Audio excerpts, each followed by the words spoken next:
स्वतंत्रता दिवस के अवसर पर आप तमाम लोगों को ढेर सारी शुभकामनाएं, बधाइयाँ। आज हम सबसे पहले आपको दिखाते हैं कि प्रधानमंत्री डॉक्टर मनमोहन सिंह ने जो बातें लाल किला के प्राचीर से अपने संबोधन में कहा, उन्होंने क्या क्या कहा, और इस पे हमारे साथ चर्चा के लिए हमारे स्टूडियो में है वरिष्ठ पत्रकार अवधेश कुमार जी। आपका बहुत बहुत स्वागत है अवधेश जी। धन्यवाद। और लाल किले से पीएम की जो 65 साल की आज़ादी के बाद सबसे पहले जो उन्होंने कहा, हम आपको दिखाते हैं।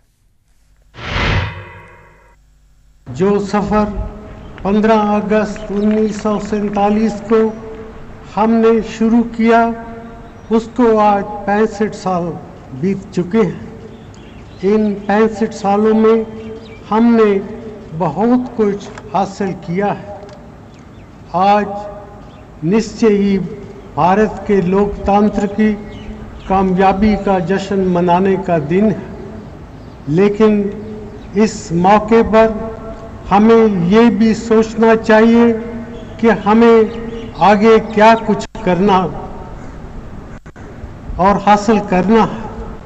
हमारी आज़ादी सही मानों में तभी पूरी होगी जब हम अपने देश से गरीबी, अशिक्षा, भूख और पिछड़ेपन को ख़त्म कर पाएंगे। ये तभी मुमकिन होगा जब हम सब मिलकर अपनी कामयाबियों को आगे बढ़ाएं और अपनी असफलताओं से सबक सीखें। तौर से प्रधानमंत्री जी ने जो बात कही अवधेश जी, एक बुनियादी बात उनके भाषण के शुरुआत में दिखी कि आज़ादी के 65 साल बीत चुके हैं। उन्होंने ये कहा कि लोकतंत्र की कामयाबी का जश्न भी होना चाहिए, लेकिन उन्होंने कहा आज़ादी तब पूरी होगी जब गरीबी, अशिक्षा, भूख, पिछड़ापन को हम मिलकर ख़त्म करेंगे। तो कहीं कहीं उन्होंने एक साफ ये दिया है कि एक चुनौती जो सामने है वो बहुत बड़ी है। प्रधानमंत्री मनमोहन सिंह अगर प्रधानमंत्री रह गए तो 5 साल बाद भी वो यही बोलेंगे। हमारे लाल किला, देखिए, ये जो आज़ादी का दिवस है वो इसके लिए नहीं है कि कोई एक सरकारी कर्मचारी की तरह आप वृत्त निवेदन करें वहां की प्राचीर से। वो पूरे देश को एक उद्बोधन है। इस समय लोगों की स्मृतियों में वो ताजा होनी चाहिए कि कैसे लोग हंसते हंसते अपना बलिदान चढ़ाने को तैयार होते थे, कैसे लोगों का घर द्वार नष्ट करने के लिए तैयार होते थे, मां अपनी बच्चों को आजादी के संघर्ष में झोंकती थी। अब आप मनमोहन सिंह का आज का जो भाषण है उसमें जो शब्द आप प्रयोग कर रहे हैं बुनियादी, जिसमें कोई बुनियाद ही नहीं है, बुनियाद विहीन, एकदम निरानंद, निरुत्साह, निस्तेज, जो भी कह सकते हैं आप। अब मैं शुरुआत इसलिए करना चाह रहा था कि आज हमने जब 15 अगस्त 1947 और उसके आसपास हमारे देश के अनेक कवि थे जो कि राष्ट्रीय पुनर्जागरण और आजादी का संघर्ष भी कर रहे थे और उत्प्रेरण के लिए कविताएं भी लिख रहे थे। तो बलवीर सिंह रंग की एक कविता थी उसी समय जब आजाद हुई थी, वो मैं अभी पढ़ के सुनाता हूं, फिर आप जो है उनसे मनमोहन सिंह की तुलना करिए। विजय मिली विश्राम न समझो, वो विप्लव के थके साथियों, विजय मिली विश्राम न समझो, उदित प्रभात हुआ फिर भी छाई चारों ओर उदासी, ऊपर मेघ भरे बैठे हैं किंतु धरा प्यासी की प्यासी, जब तक सुख के स्वप्न अधूरे पूरा अपना काम न समझो, विजय मिली विश्राम न समझो। मैं इसकी अंतिम पंक्ति आपको सुनाता हूं।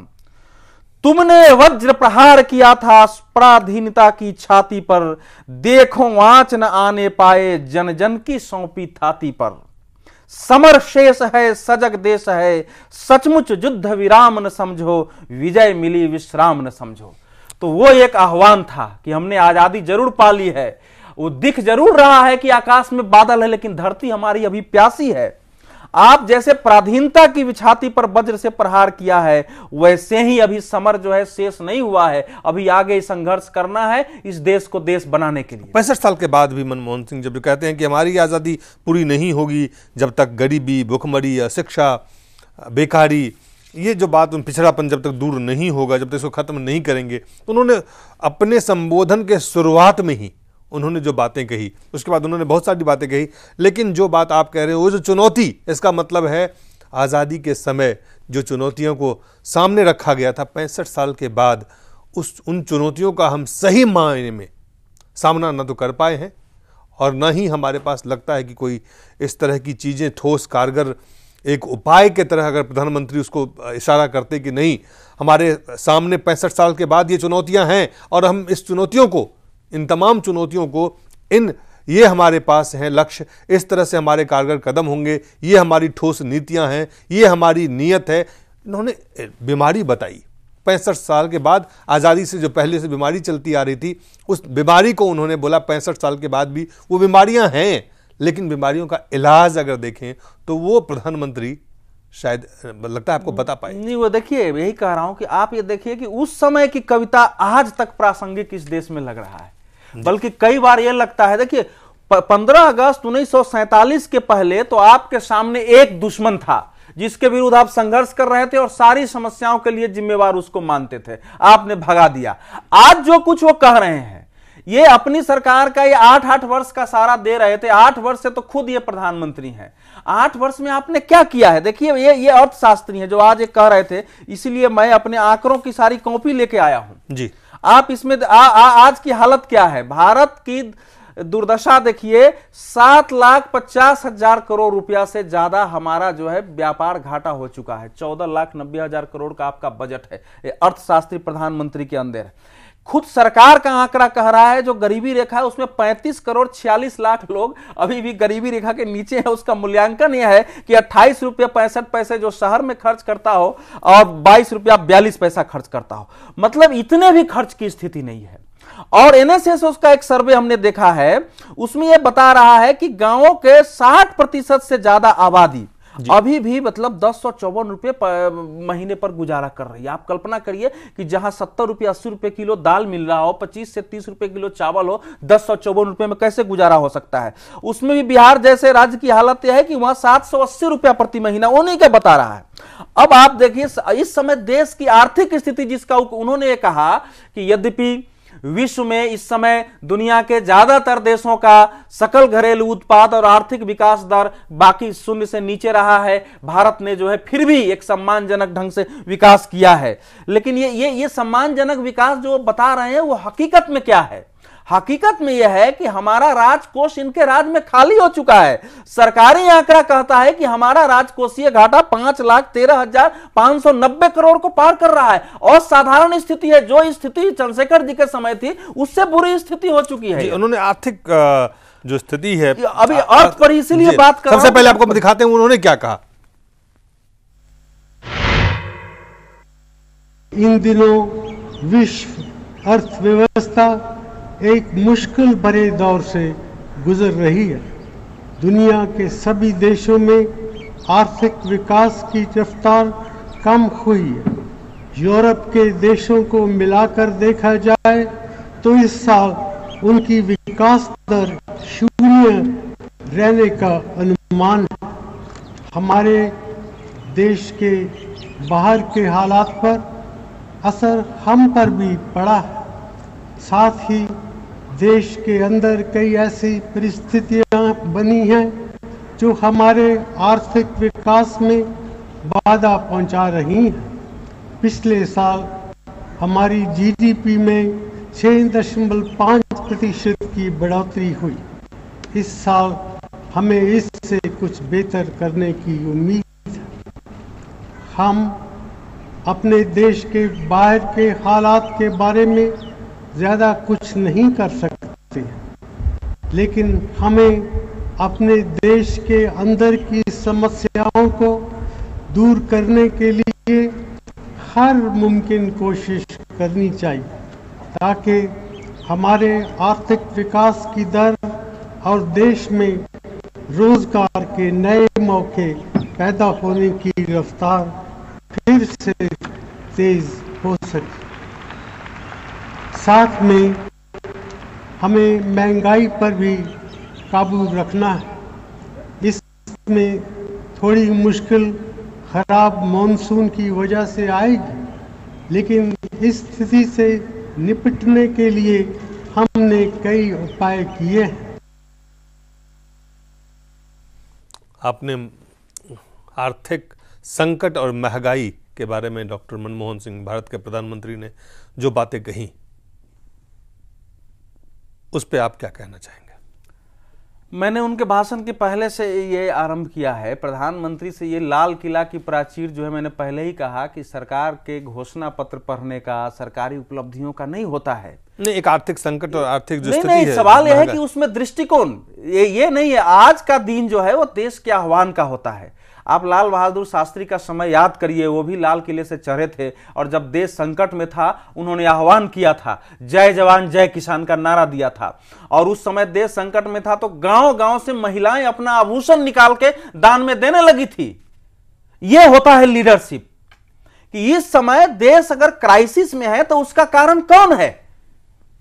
ये इस समय आप कह रहे हैं कि हमारा देश दुनिया में, एक तरफ आप कह रहे हैं कि महाशक्ति है, इस समय दुनिया के अनेक देश के राष्ट्राध्यक्ष, सारे देश के राजदूत अलग अलग सब लाल किले से भारत के प्रधानमंत्री का भाषण सुन रहे हैं और प्रधानमंत्री ऐसे पिलपिले की तरफ बता रहा है जैसे हम एक निहायत ही दुनिया के कमजोर दबे कुचले देश हैं जिनकी हालत खराब है, जहां बच्चों को पढ़ाने के लिए हमको मिड डे मील देना पड़ता है, जहां ये है।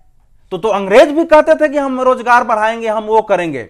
आज तो बिल्कुल वहां से इस समय जो पूरे देश में एक निराशा है, एक जगह जगह आंदोलन का विस्फोट हो रहा है, भ्रष्टाचार का आलम है, बिल्कुल एक क्रांति जैसी जो है स्थिति है, उसमें देश को ऐसा प्रधानमंत्री लाल किले से चाहिए था जो देश को भी विश्वास दिला सके और दुनिया को भी विश्वास दिला सके कि भारत जिन मूल्यों के आधार पर आजाद हुआ था उन मूल्यों पर खड़ा है। उनके लिए सरकार भी जनता के साथ मिलकर संघर्ष करेगी और वो जो आदर्श थे उनको अचीव करेगी। वो तो है नहीं भाषण में, केवल वो रोजगार करे। उसका कारण क्या है? उसका कारण यही है कि आजादी के समय, चाहे पंडित नेहरू, आप ध्यान से देखेंगे, जो लोग भी नेता थे उनमें एक रोमांटिसिज्म का भाव होता था। वो कवि भी होते थे, वो लेखक भी होते थे, उनके अंदर एक संवेदनशीलता होती थी। आप आजादी के दीवानों को देखिए ना, उसमें कितने कवि और लेखक होते थे, वो सब नेता बनते थे, सब लिखते थे। कोई क्लर्क, जो ऑफिस में नौकरी करने वाले जो चरित्र है उसके अनुरूप कोई नेता उस समय नहीं होता था। जो निकला वो लात मार के निकला था। पंडित नेहरू कितना अच्छा लिखते थे, आप देखिए उनके लिखे हुए। तो वो अब राम प्रसाद बिस्मिल लड़ाई लड़ रहा है, लेकिन उनकी कविताएं देखिए ना भारत के बारे में। तो इस समय दुर्भाग्य है हमारे देश में कि 1947 से में पंडित नेहरू से लेकर के और मनमोहन सिंह तक एक ऐसा प्रयाण हो गया है कि प्रधानमंत्री की कुर्सी पर कोई भी बैठ सकता है। आज किसी को भी आप बैठा दे सकते हैं, भले उसके आजादी के बारे में उसकी कल्पना हो नहीं हो, भारत की सच्चाई के बारे में उसकी कल्पना नहीं हो, यह बैठ सकता है। तो हम वहां से यहां पहुंच गए। लेकिन अवधेश जी, जो कि जिस लोकतांत्रिक प्रणाली की हम बात करते हैं, जिस लोकतंत्र को हमने अपनाया है, उसी लोकतांत्रिक प्रणाली से वो प्रधानमंत्री बने हैं एक तरह से। अगर आप देखें तो आप उस लोकतंत्र के कारण वो आज प्रधानमंत्री हैं। जिस कांग्रेस पार्टी की लेड यूपीए है, यूपीए के वो चुने हुए, उन्होंने वो प्रधानमंत्री हैं। तो भारत के प्रधानमंत्री हैं, वो चुने हुए प्रधानमंत्री हैं वो, और वो भाषण दे रहे हैं। उनके भाषण में खामियां हो सकती है, उनके भाषण में खराबियां हो सकती है, उस पर हम चर्चा करें। और भाषण में क्या दृष्टिकोण है, क्या उस दृष्टिकोण से जो भारत की समस्याएं जो खुद उन्होंने गिनाई उसको हम, वो समस्या नहीं है, क्योंकि उसके कारण मनमोहन सिंह हैं। देखिए इस समय की स्थिति है भारत की कि 1991 से जो अर्थव्यवस्था आपने अपनाई है उसमें से बहुत सारा सूत्र सरकार के और आम जनता के हाथ से अब निकल चुका है। भारत इसलिए आर्थिक संकट से बचा रहा था, जो वो समझ नहीं पा रहे हैं। प्रधानमंत्री लाल किले से भी इस बात को स्पष्ट नहीं, वो कह रहे हैं, आज उन्होंने कई खतरनाक बातें की है। वो कह रहे हैं कि गांव में अब जो है एक एक व्यक्ति का खाता जो है बैंकों में खुल जाएगा। अब इसका परिणाम यह है, ये बैंकों के कारण, कि अगर खुदा न खास्ते बैंक अगर दिवालिया हो गए, जैसे कि अमेरिका यूरोप में हुआ है, तो भारत कहां ठहरेगा? ये परम प्रणाली नहीं रही है, इस पर पुनर्विचार वो कर ही नहीं रहे। उनकी समस्या यहां है, वही है कि जो आजादी के समय की कल्पना थी ना, वो कल्पना से बिल्कुल भारत परे चला। आज उनके भाषण में कहीं भी आप देखेंगे तो ये नहीं थी कि आजादी हमने क्यों हासिल की, आजादी हासिल करने के पीछे जिन लोगों ने बलिदान दिया उनका क्या उद्देश्य था।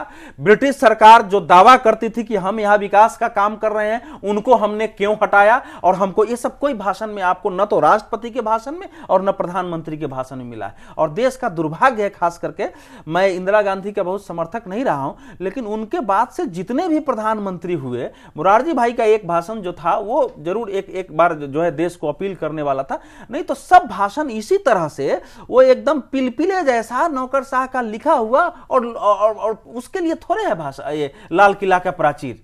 लाल किला आप कल्पना करिए ना, देश में क्या है वो सिंह की दहाड़ हो, सामने पहाड़ हो, वीर तुम बढ़े चलो, धीर तुम बढ़े चलो, और तब जाके करता था।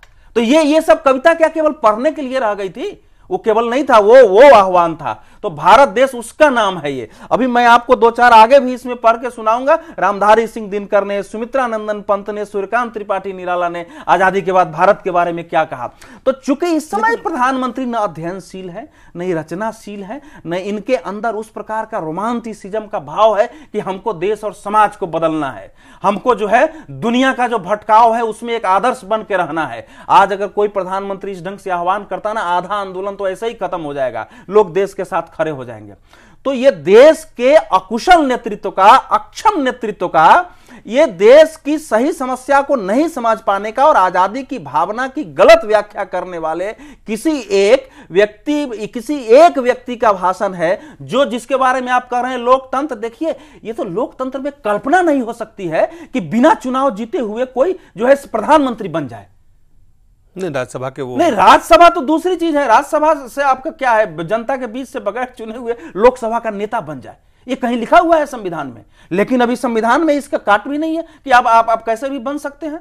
संविधान में कभी नहीं, कहीं नहीं लिखा हुआ है कि लोकसभा में बिना निर्वाचित कोई बन सकता है, इसका निषेध नहीं है।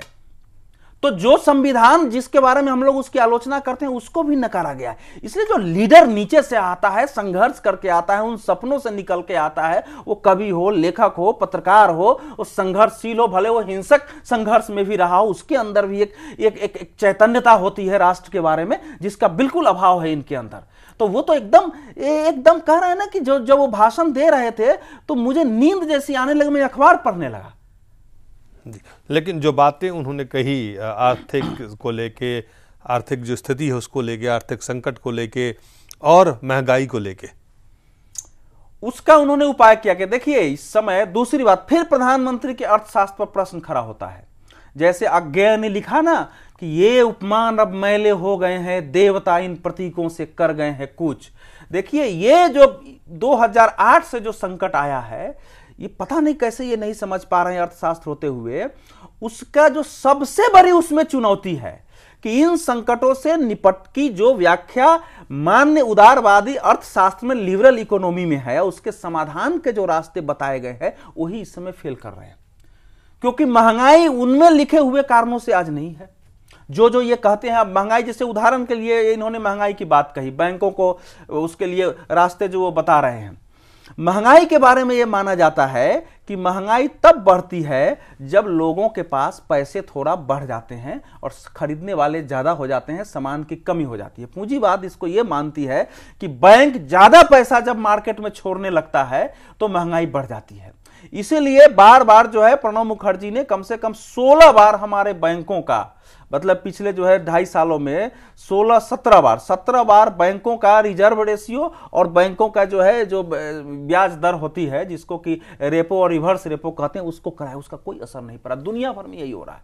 तो वो जो थे वो सब फेल कर रहे हैं। अच्छा, बैंक जब पैसे बाहर खींचते हैं, आप कह रहे हैं कि जो बुनियादी मॉडल है, इसका एक पक्ष है, जो बैंक जब पैसे खींचते हैं ना, तब कहते हैं कि इससे विकास पर असर पड़ गया। क्योंकि अगर बैंक पैसा नहीं देगा, लोग खरीदेंगे ही नहीं सामान, तो सामान उत्पादित ही नहीं होगा, लोगों को रोजगार ही नहीं मिलेगा। तो ये हमारी जो आजादी की कल्पना थी वो इस अर्थव्यवस्था के विपरीत थी, क्योंकि अंग्रेज इसी अर्थव्यवस्था पर चल रहे थे। और इस समय जो अर्थव्यवस्था है उन्हीं अंग्रेजों द्वारा बताई गई अर्थव्यवस्था है, जिसके कि मनमोहन सिंह पंडित हैं, पी चिदम्बरम पंडित हैं और दूसरे भी पंडित हैं। तो वो तो चीजें फेल कर गई है। इसलिए प्रधानमंत्री को तो आज यह कहना चाहिए था कि देशवासियों, ये बड़ी चुनौती का समय है। हम लोग जिन रास्तों से सोचते थे कि महंगाई पर काबू पाएंगे आर्थिक संकट से, वो रास्ते अब जो है इसको दूर करने में नहीं सफल हो रहे हैं। इसलिए आप सब भी जो है सजग होइए और हम क्या कर सकते हैं इसका रास्ता बताइए और मिलजुल के चुनौती का सामना करिए। उसकी जगह वो क्या कर रहे हैं, वो कह रहे हैं कि इंफ्रास्ट्रक्चर में 4 क्षेत्र का नाम उन्होंने लिया है कि उसके लिए हमको जो है पैसा बाहर से भी कैसे आए और यहां से कैसे आए, इसके लिए हमको माहौल बनाना पड़ेगा ताकि विदेश से पैसा लगाने वाले ये सोचे कि यहां सुरक्षित है। ये विचित्र स्थिति है जी। अब आपको हम दिखाते हैं जो किसान को लेकर उन्होंने बात की है।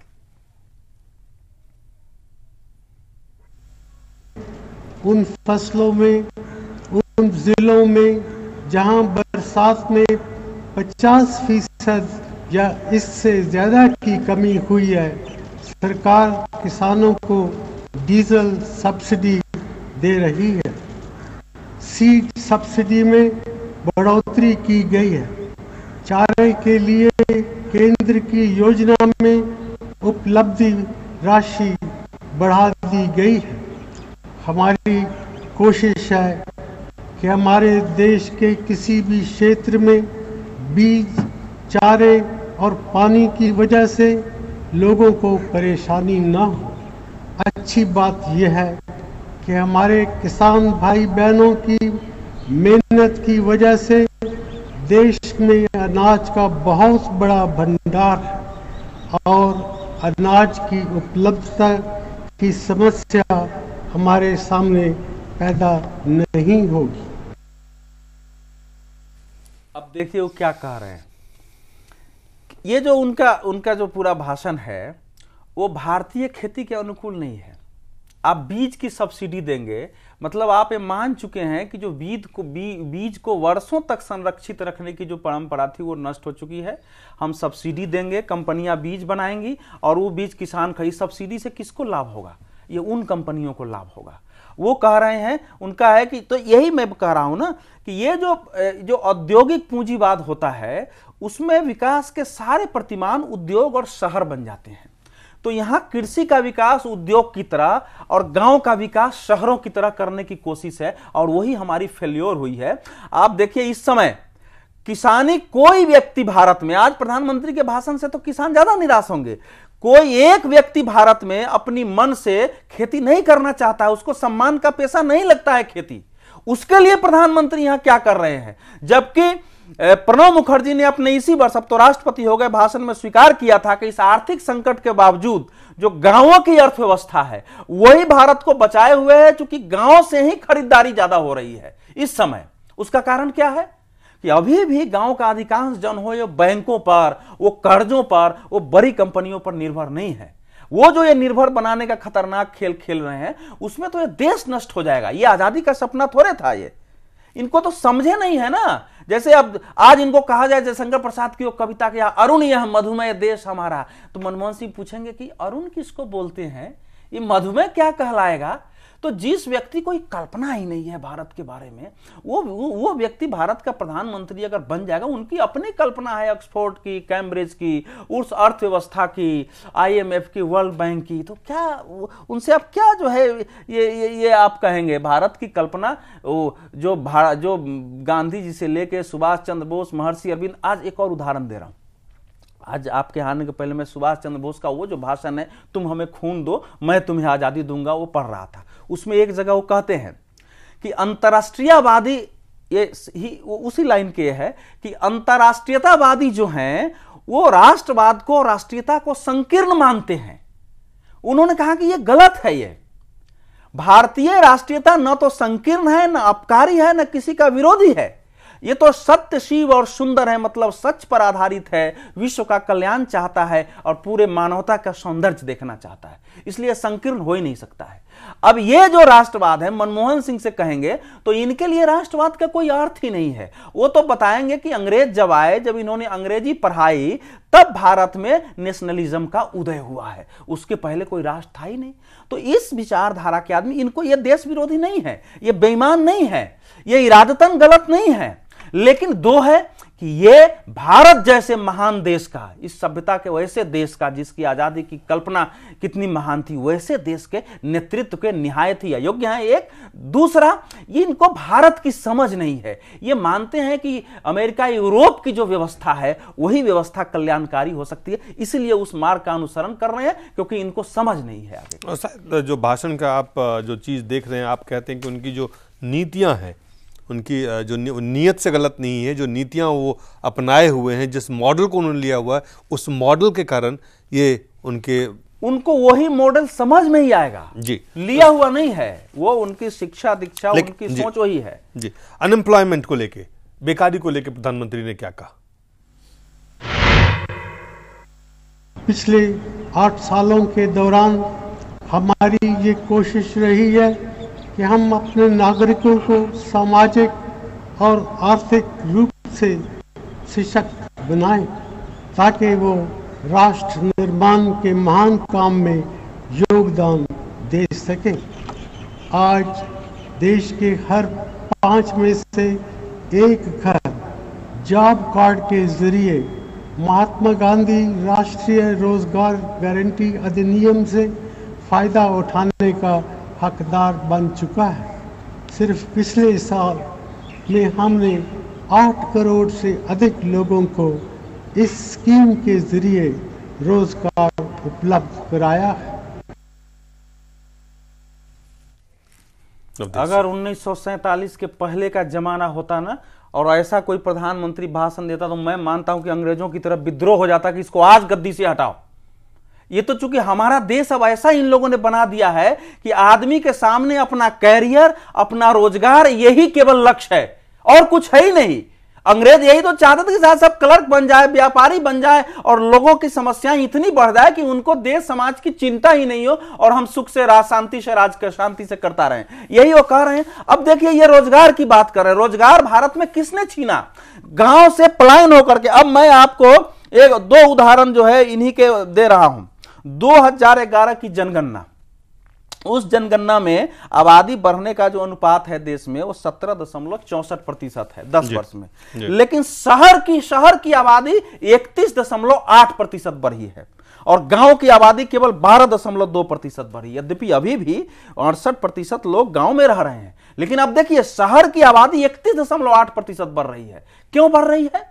क्योंकि गांव में जीना दूभर हो गया है, संकट है। गांव में कोई चाहे कि हम आज सच्चाई के आधार पर, न्याय के आधार पर अपनी मेहनत की बदौलत सुख शांति से जीवन जी दे, तो वो स्थिति ही नहीं रहने दिया है इन लोगों ने। गांव पूरा नष्ट हो गया है। आप इस देश में 65 वर्ष बाद किसी शहर के सुबह ट्रेन से गुजरिए, आपको दिखेगा कि गांव का गांव सुबह सड़कों से शहर में समा रहा है। वो स्थिति क्यों हुई है? अब देखिए, दूसरा मैं ये बता रहा हूं, इस समय इसमें बताया है कि शहरों का जो है ना, पिछले जो 2001 तक की जो जनगणना थी उससे 2774 शहर 10 साल में अधिक खड़े हो गए हैं। और आप ये जान लीजिए कि शहर कभी भी स्वावलंबी नहीं हो सकता है। मेरा शहरों से विरोध नहीं है, शहर और गांव में स्वावलंबी होना चाहिए, लेकिन शहर में स्वावलंबन हो ही नहीं सकता है। शहर का जो आधारभूत संरचना है उसमें व्यक्ति जीवन जीने के लिए दूसरे पर, हमेशा हर चीज के लिए दूसरे पर निर्भर है। तो जितना आप शहरों के, इस समय 7,935 शहर हमारे देश में हो गए हैं। अब आप कल्पना करिए, मतलब भारत की शहरी आबादी जो है चीन के बाद इस समय सबसे ज्यादा है, दुनिया में नहीं है। अमेरिका, यूरोप सब पीछे पड़ गया, खैर हमारा वो भी है। और ये बताया गया है कि अगर ये हालत रह गई है तो 2050 तक भारत की 70 करोड़ आबादी शहर में पहुंच जाएगी। क्या स्थिति होगी उस समय?